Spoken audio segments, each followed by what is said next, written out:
Alors, où en est-on actuellement concernant le maintien du cessez-le-feu sur le long terme? Eh bien, vous savez, la doctrine de la paix par la force du président Trump n'a jamais été aussi importante qu'aujourd'hui. Ces terroristes défient le cessez-le-feu pour tester leurs limites sans être inquiétés. Israël ne peut pas les laisser impunis après une telle violation du cessez-le-feu, sinon ils recommenceront. Rappelons-nous que nous avons affaire au Hamas, qui essaie de reconstruire son armée terroriste, ce qui viole le plan de paix de Trump. Vous savez, je pense que le Hamas croit encore qu'il a affaire au président Obama. Le Hamas détient toujours le corps d'un otage qu'il a tué et enlevé en 2014 pendant une trêve humanitaire. La trêve garantie par les États-Unis a été violée par le Hamas, ridiculisant ainsi les États-Unis. Je pense que le Hamas ne réalise pas que Trump est sérieux. Le monde entier va désormais observer la réaction des États-Unis et d'Israël. Parce que si vous laissez ces terroristes vous marcher dessus, cela va condamner le plan de paix dont nous avons tant besoin pour mettre fin à cette guerre. Que savons-nous sur les lignes de communication? Je sais qu'il y a des canaux ouverts entre Israël et les États-Unis.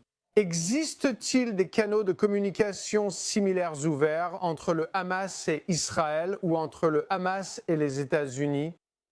Non, Israël et les États-Unis ont une communication solide car ils sont de proches alliés. Je pense que le vice-président et Witkoff iront bientôt au Moyen-Orient pour œuvrer à une paix durable. Israël n'a pas de dialogue direct avec le Hamas.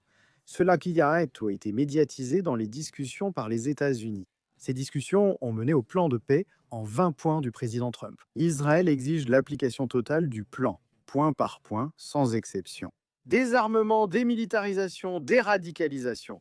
Nous voulons que ce soit la dernière guerre de Gaza. Mais si le Hamas pense qu'il peut continuer à violer le cessez-le-feu, sortir des tunnels et tirer sur les troupes israéliennes, nous serons entraînés dans une nouvelle guerre. Nous ne voulons pas que cela arrive. Le plan de paix doit être mis en œuvre dans son intégralité. Donc, cette ligne de communication entre le Hamas et Israël passe entièrement, disons, par le Qatar et la Turquie à ce stade.